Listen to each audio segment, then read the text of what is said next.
watching KSL5 Eyewitness News at 5. The University Medical School looked at what violent video games do to the brains of teenagers. Tracy Potts tells us what they found.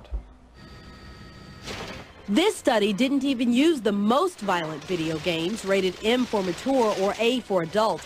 Researchers did watch nearly 4 dozen teenagers play for half an hour, half of them with a game about war rated for teenagers. The other half played a non-violent racing game.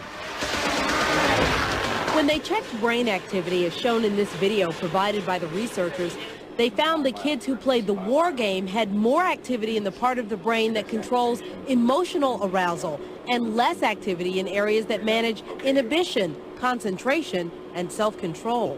Whether or not they'll cause changes in behavior, we obviously can't say from our study, but certainly I think people are concerned about that possibility, and they're never really sure who's going to be affected, who's susceptible. This study joins a growing body of evidence that indicates violent video games may have a negative impact on kids.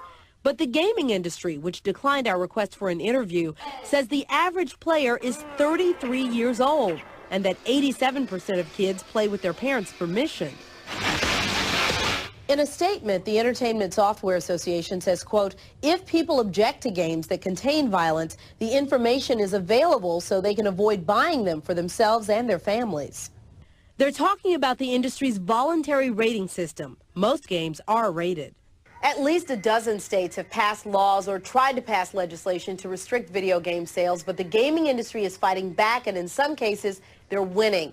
There's also legislation here on Capitol Hill, a federal law that would empower the Federal Trade Commission to send secret shoppers to stores to make sure they're not selling the most violent games to minors. Tracy Potts, NBC News, Washington.